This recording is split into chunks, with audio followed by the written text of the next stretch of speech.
پیروزا رفته بودم بیرون، یه یارویی دیدم تو خیابون دعواش شده بود، داد و قال رو انداخته بود بیا به تماشا. بعدم هی میگفت من هیستریک شدم. خیلی کلافه. یا چی شده؟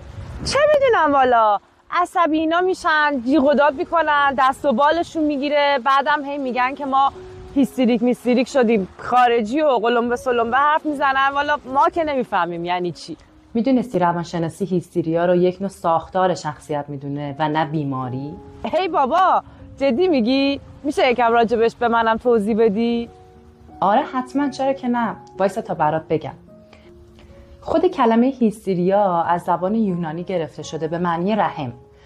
توی اون زمان وقتی که نمیتونستن واسه حالبدی زنا یه دلیل مشخصی پیدا کنن به لحاظ جسمی، معتقد بودن که یه رحم توی بدن اینها سرگردانه، حرکت میکنه و اون باعث این میشه که زنا حالشون بد بشه.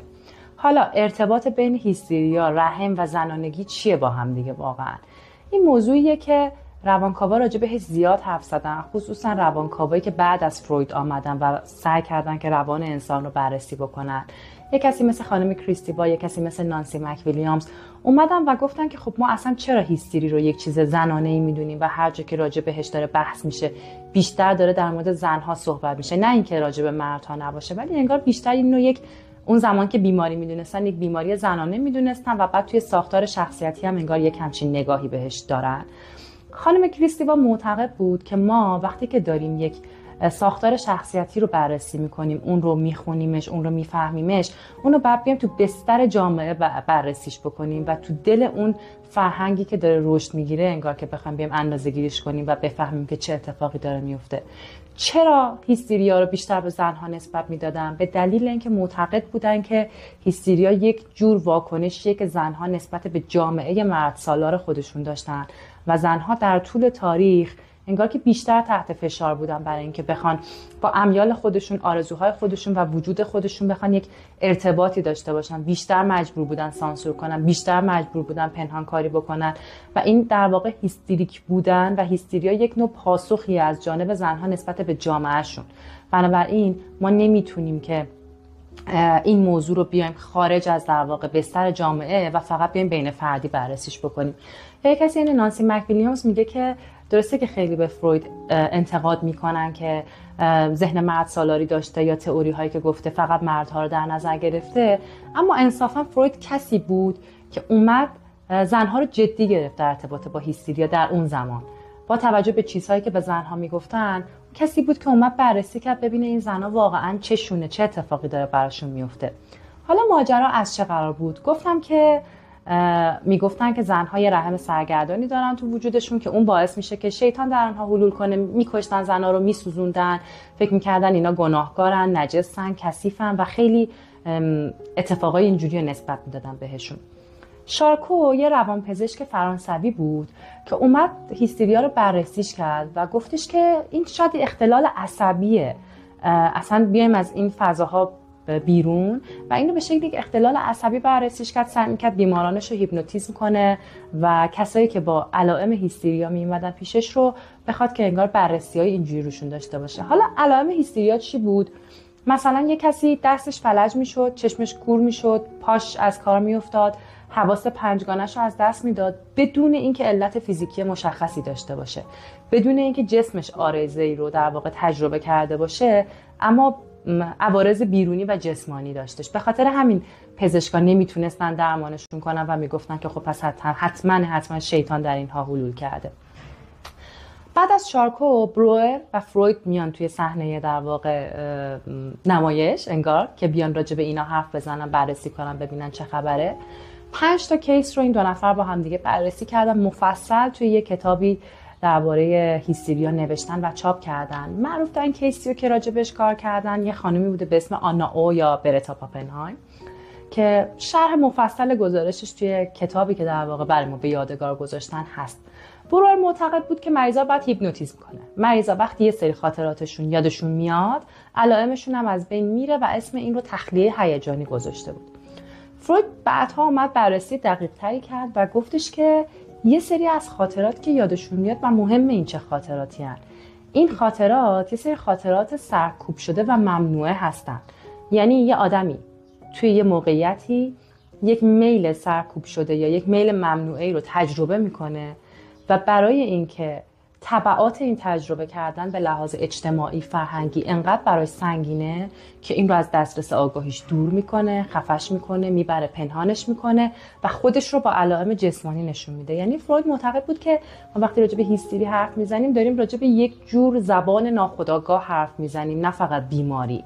در واقع هیستری یک جور بیان روانی ناخودآگاه ما با استفاده از ابزار بدن.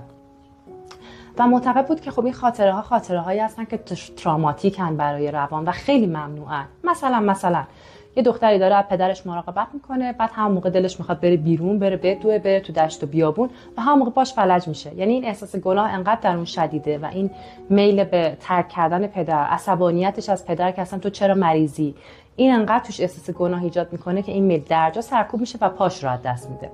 و فروید معتقد بود که اینها وقتی خاطراتشون رو به همراه عاطفه‌ای که به اون خاطره مرتبطه به یاد بیارن، اون وقته که در واقع این علائم از بین میرن و دیگه مثلا ما فلج رو نداریم، ما کوری رو نداریم. بنابراین مسیر درمان رو این شکلی میدونستن. حالا ما چرا داریم راجع به ممنوعه و ناخودآگاه حرف میزنیم؟ ما داریم راجع به دورانی حرف میزنیم که محدودیت‌های اجتماعی خیلی بیشتر از الان بود. زبان ابراز و بیان از در واقع راجع به روان گفتن، تمایلات گفتن خیلی محدودتر بود، سرکوبی‌ها خیلی بیشتر بود، مجازات‌ها خیلی سنگین‌تر بود و آدم‌ها خیلی راحت نمیتونستن راجع به هر تمایلی حرف بزنن. نانسی مک‌ویلیامز یک جمله جالبی داره وقتی داره راجع به این موضوع حرف میزنه و میگه که انگار زن‌ها خب بیشتر تربیت شده بودن برای ممنوعه بودن، برای سرکوب کردن، برای چشم پوشی کردن از امیال خودشون. بنابراین این علائم هیستریک بیشتر سراغ خانم ها می اومد، بیشتر انگار که توی اونها خودشون نشون میداد که حالا بعد یه سری فاکتورهای نمایشی بودن یا مثلا به یادآوری خاطره های جعلی یا آدمایی که هیجانات و خلق و خوی انگار که بی ثباتی رو تجربه میکنن. اینا همه چیزهاییه که بعدها به این ساختار شخصیتی در واقع هیستریک اضافه شد و خیلی ها راجع به این صحبت کردن، توی اصلا کتاب‌های روانپزشکی طبقه بندیش کردن و همینطور روانکاوای بسیاری بعد از فروید اومدن این موضوع رو باز کردن و بهش پرداختن. مثلا لکان کسیه که خیلی مفصل راجع به هیستری با ما صحبت کرده. فارغ از زنانگی و مردانگی معتقده که یک فرد هیستری کسیه که همیشه داره میدوه، همیشه داره میبینه که یا داره میره دنبال این که ببینه دیگری، فردی که مقابل اونه، فردی که مراقبت کننده اولیه زندگی اون بوده، چی نداره، چی میخواد ناخودآگاه و بره اونو بیاره. برم دکتر بشم، برم مهندس بشم، برم پزشک بشم، برم شهروند نمونه‌ای بشم، برم نمیدونم دنسر خوبی بشم. مدام در حال دویدن واسه پر کردن یک خلایی، اول از همه در دیگری و بعد در خودش. و فرد هیستریک رو کسی میدونه که همواره راجع به هویتش سوال داره که من کیم؟ من زنم یا مردم؟ من قراره توی زندگیم چیکار بکنم؟ خیلی نگاه مبسوط و جالبی داره واقعا نسبت به این ماجرا که شاید از حوصله این ویدیو خارج باشه بخوایم همش رو توضیح بدیم و بگیم. بعد از لکان میتونیم برسیم به کلاین. کلاین کسی بود که اومد راجع به این موضوع صحبت کرد و این رو در واقع توی ترمینولوژی خاص خودش باز میکنه و بیان میکنه.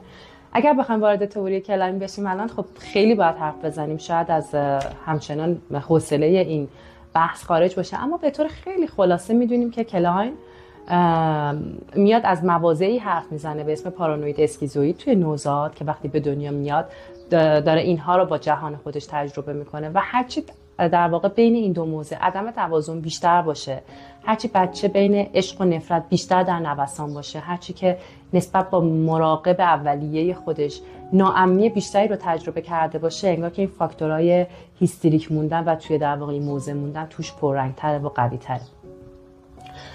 به طور خلاصه سعی کردم بگم که اصلا هیستریا از کجا آمد، کیا بهش پرداختن، فروید بهش چه نگاهی داشت، پس از فروید بهش چه نگاهی داشت و مهمتر از همه این که اصلا چرا هیستریا رو زنانه میدونستن و یک نگاه اینجوری نسبت بهش داشتن که یک پاتولوژی زنانه است و زنان رو بیشتر گرفتار خودش میکنه. امروز تو دنیای که ما داریم تو زندگی میکنیم شاید دیگه این میزان از سیمتوم ها رو خیلی کمتر ببینیم که یکی دستش فلج بشه، یکی کور بشه بدون اینکه علت طبی خاصی براش وجود داشته باشه، ولی در اون زمان بسیار بسیار شایع بودی همچین داستانی. من راجع به هیستریا به طور خیلی مفصل‌تر توی کانال تلگرامم صحبت میکنم. اگر که دوست داشتی اونجا همراه من باش و گوش کن. مثل همیشه سوالاتت رو میتونی ازم بپرسی.